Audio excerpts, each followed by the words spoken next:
Hello students, my name is CMA Arun Ojha और मैं आज आपको सिखाऊंगा रेशो चैप्टर जो क्लास 12th अकाउंट्स का है उसके सॉल्वेंसी रेशो के बारे में। इससे पहले मैं आपको लिक्विडिटी रेशो के बारे में बता चुका हूं, आप मेरी प्रीवियस वीडियो में जाकर देख सकते हैं।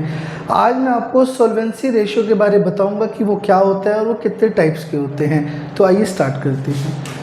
तो ये जो हम सीख रहे हैं ये क्लास 12th अकाउंट्स का रेशो चैप्टर है, जिसका आज हम पढ़ने वाले हैं सेकंड टाइप का रेशो जिसे बोलते हैं सॉल्वेंसी रेशो। ठीक है, सॉल्वेंसी रेशो क्या होता है बेटे? जो ये बताते हैं कि कंपनी क्या अपनी नॉन करंट लायबिलिटी पे करने में एबल है या नहीं है। क्या कंपनी अपनी लॉन्ग टर्म लायबिलिटीज़ को पे करने में एबल है या नहीं है। ये रेशो सॉल्वेंसी रेशो हमें बताता है कि भाई कंपनी जो है कि क्या उसके पास इतना सेफ्टी है कि क्या वो कंपनी अपनी लॉन्ग टर्म लायबिलिटी पे कर सकती है या नहीं कर सकती। तो सॉल्वेंसी रेशो क्या बताता है बेटे? हमें कंपनी की long term solvency. Long term solvency का मतलब क्या होता है कि क्या कंपनी अपनी नॉन करंट लायबिलिटी को पे करने में एबल है या नहीं है। मतलब कंपनी क्या एबल है टू पे नॉन करंट लायबिलिटी। ठीक है, सॉल्वेंसी रेशो कई टाइप के होते हैं। आज हम इसमें से पहला पढ़ेंगे debt equity ratio. Debt equity ratio का फॉर्मूला होता है डेट अपॉन इक्विटी। ठीक है, डेट को हम क्या बोलते हैं? डेट का दूसरा नाम होता है नॉन करंट लायबिलिटी। आप जब भी ये चैप्टर पढ़ो ना तो पहले आप वॉल्यूम 3 का पहला जो चैप्टर बैलेंस शीट वाला है वो पढ़ लेना। उसमें सब कुछ आपको बता रखा है। नॉन करंट लायबिलिटी क्या है, उसके सब हेड क्या है, करंट लायबिलिटी क्या है, उसके सब हेड क्या है, तभी आपको ये चैप्टर बहुत अच्छे से समझ आएगा।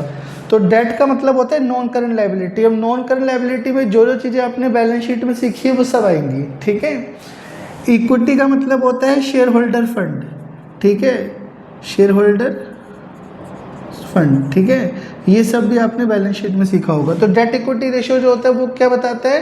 डेट और इक्विटी के बीच का रिलेशन। ठीक है, इसका आइडल रेशियो क्या माना जाता है?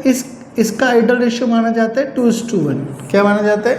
2:1। ठीक है, दूसरा अच्छा नॉन करंट लायबिलिटी आपको पता होनी चाहिए ये कौन सी लायबिलिटी होती है जो हमें आफ्टर 1 ईयर पे करनी है। ठीक है, और शेयर होल्डर फंड का मतलब होता है इक्विटी, मतलब मालिक का पार्ट, मालिक का बिजनेस में जितना पार्ट लगा that is called share holders fund. ठीक है, इन दोनों को डिवाइड कर देंगे तो डेट इक्विटी रेशियो आ जाएगा और इसका आइडल रेशियो माना जाता है 2:1। दूसरा सॉल्वेंसी रेशियो होता है आपका total asset to debt ratio.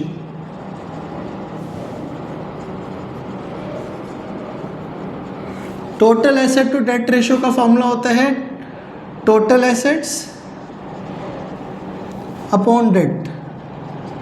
अब जब आप टोटल एसेट लोगे तो उसके अंदर सारी एसेट ले लेना जो भी आपने वॉल्यूम 3 के पहले चैप्टर में सीखी है, जिसमें आप करंट एसेट भी ले लेंगे और नॉन करंट एसेट्स भी ले लेंगे। टोटल एसेट आ जाएगी आपकी। ठीक है, सारी एसेट ले लेना जो भी आपको बता रखा है बैलेंस शीट वाले चैप्टर में। नॉन करंट एसेट और करंट एसेट सब ले लो, वो आ जाएगी टोटल एसेट। डेट को तो मैं बता ही चुका हूँ, डेट क्या होता है? Non current liability. तो इनको इसे डिवाइड कर देंगे तो ये आ जाएगा total asset to debt ratio. ठीक है, ये सब सॉल्वेंसी रेशियो के पार्ट है जो ये बताते हैं कि क्या कंपनी अपनी नॉन करंट लायबिलिटी पे करने में एबल है या नहीं है। ठीक है, वैसे अगर स्पेसिफिक रेशियो की बात करूं तो total asset to debt ratio ये बताता है कि क्या कंपनी की टोटल एसेट्स और डेट के बीच में क्या रिलेशन है। ध्यान रखना, जितना ये रेशियो ज़्यादा होगा ना, जितना ये वाला रेशियो ज़्यादा होगा उतना ही लैंडर के लिए क्या होगा? बेटर रहेगा। ठीक है, तो जितना ये रेशियो ज़्यादा होगा लैंडर के लिए उतना ही बेटर है। क्यों? क्योंकि एसेट बहुत ज़्यादा है कंपनी की। भाई अगर ये रेशियो अच्छा है तो इसका मतलब है कि कंपनी की जो एसेट्स है वो इतनी है कि लैंडर सेफ अपने आप को महसूस कर रहा है कि हाँ भी कंपनी उसका पैसा डिफॉल्ट नहीं करेगी। ठीक है, एग्जाम्पल ले लेते हैं। मान लो टोटल एसेट है 100 रुपये, ऐसी एग्जाम्पल ले लेते हैं। टोटल एसेट है 100 रुपये की और लैंडर है 2 रुपये की। तो लैंडर खुश है क्योंकि उनको पता है कि कंपनी के पास इतनी एसेट है कि हमारा पैसा तो पे हो ही जाएगा। तो जितना ये रेशियो ज़्यादा होगा उतना ही कंपनी के लिए क्या है, बेटर है, क्योंकि उतना ही लेंडर के लिए बेटर है, क्योंकि लेंडर अपने आप को सेफ महसूस करेगा कि हाँ भाई कंपनी के पास इनफ एसेट है टू पे देयर डेट। ठीक है, तो जितना रेशियो ज़्यादा होगा उतना ही लेंडर के लिए क्या है, बेटर है। ठीक है, तीसरा रेशियो होता है प्रोप्राइटरी रेशियो।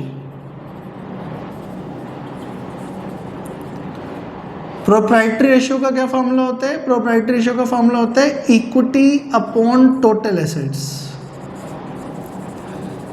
अब इक्विटी क्या होता है मैंने यहाँ बता दिया, शेयर होल्डर फंड होता है। ठीक है, इसके अंदर अगर आपने बैलेंस शीट पढ़ी हो तो शेयर होल्डर फंड के अंदर 3 सब हेड दे रखे हैं, जैसे शेयर कैपिटल दे रखा है, दूसरा दे रखा है रिजर्व एंड सरप्लस। ठीक है, तीसरा पार्ट तो सिलेबस में है ही नहीं है तो वो नहीं करना। तो इक्विटी को टोटल एसेट से अगर हम डिवाइड कर देंगे तो आपका आ जाएगा प्रोप्राइटरी रेशियो। ठीक है, प्रोप्राइटरी और टोटल एसेट क्या होती है मैंने बता दिया। प्रोप्राइटरी रेशियो भी क्या ये भी सॉल्वेंसी रेशियो का ही पार्ट है बेटा। ये रेशियो क्या बताता है, ये अपने आप में एक रेशियो बताता है कि कंपनी ने जो टोटल एसेट खरीदी है उसमें मालिक का कितना पार्ट है। जो कंपनी की टोटल एसेट है उसको मालिक ने कितना फाइनेंस किया है। ठीक है, तो नेचुरल बात है कि ये रेशियो भी जितना ज़्यादा होगा उतनी अच्छी बात है। क्यों? क्योंकि जितना मालिक का पैसा ज़्यादा लगा टोटल एसेट में उतनी अच्छी बात है। ठीक है ना, कर्जे लेकर एसेट खरीदना तो बेकार चीज़ होती है। तो जितना मालिक ने पैसा लगाया है एसेट को खरीदने के लिए वो अच्छी बात है। तो ये होता है प्रोप्राइटरी रेशियो। इन दोनों को डिवाइड कर देंगे तो आपका प्रोप्राइटरी रेशियो आ जाएगा। और भी रेशियो होते हैं जो मैं आने वाली क्लास में डिस्कस करूंगा। पहले जो मैंने ये 3 रेशियो बताए हैं आपको ये अच्छे से समझनी है। ठीक है, तो एक बार वापस देखते हैं रेशियो का। ये सेकंड पार्ट है सॉल्वेंसी रेशियो। सॉल्वेंसी रेशियो ये बताता है कि क्या कंपनी अपनी नॉन करंट लायबिलिटी पे करने में एबल है या नहीं है। ठीक है, ये 3 बताए मैंने अभी। डेट इक्विटी रेशियो फॉर्मूला होता है डेट अपॉन इक्विटी। डेट को हम बोलते हैं नॉन करंट लायबिलिटी। ठीक है, नॉन करंट लायबिलिटी होती है जो 1 साल बाद पे करनी है। और इक्विटी का मतलब होता है शेयर होल्डर फंड, जो आपने बैलेंस शीट चैप्टर में देखा होगा। पहला हेड दे रखा है शेयर होल्डर फंड। ठीक है, इक्विटी एंड लायबिलिटी में पहला जो हेड है वही है इक्विटी। उसके अंदर 3 चीज़ें हैं जिसमें से 2 चीज़ें इस सिलेबस का पार्ट है, तीसरा नहीं है। और 2 चीज़ें कौन सी है, शेयर एप्लीकेशन, शेयर कैपिटल, और दूसरा है रिजर्व एंड सरप्लस। ठीक है, और इन दोनों को डिवाइड कर देंगे तो डेट इक्विटी रेशियो आ जाएगा। आइडल रेशियो माना जाता है ये 2:1। दूसरा रेशियो होता है total asset to debt ratio. ये कैसे निकलेगा, टोटल एसेट को डेट से डिवाइड कर कर। ठीक है, टोटल एसेट के अंदर सारी एसेट डाल दो, करंट एसेट भी और नॉन करंट एसेट भी। ठीक है, ये रेशियो जितना ज़्यादा होगा उतनी अच्छी बात है लेंडर के लिए, क्योंकि उसको लगेगा कि भाई कंपनी के पास, जैसे मान लो मैंने बताया ना, एसेट मान लो 100 रुपये की है और लेंडर 2 रुपये की है, तो ये अच्छी बात होगी। क्यों? क्योंकि लेंडर खुश होगा, क्योंकि उसको पता है कि कंपनी के पास इतनी एसेट हैं कि कंपनी मेरा पैसा तो वापस कर ही देगी। तो जितना रेशियो ज़्यादा होगा लेंडर के लिए उतनी बेटर बात है, क्योंकि वो सेफ महसूस करेंगे। ये भी सॉल्वेंसी रेशियो का ही पार्ट है। तीसरा होता है प्रोप्राइटरी रेशियो। इसका फॉर्मूला होता है equity upon total asset. Equity में यहाँ बता चुका हूँ और टोटल एसेट ये रही। ठीक है, इन दोनों को डिवाइड कर दोगे तो प्रोप्राइटरी रेशियो आ जाएगा। ये रेशियो क्या बताता है कि कंपनी ने जो एसेट्स खरीदी हैं उसमें मालिक ने कितना पैसा लगाया है। ठीक है, तो जितना मालिक का पैसा ज़्यादा लगा होगा एसेट में उतनी अच्छी बात है। तो जितना रेशियो ज़्यादा होगा उतने ही बेटर है। ठीक है, इट इज़ अ बेटर। और भी सॉल्वेंसी रेशियो होते हैं जिनको हम आने वाली क्लासेस में डिस्कस करेंगे। अगर आपको ये वीडियो पसंद आई हो तो लाइक, शेयर और सब्सक्राइब कीजिए। Thank you.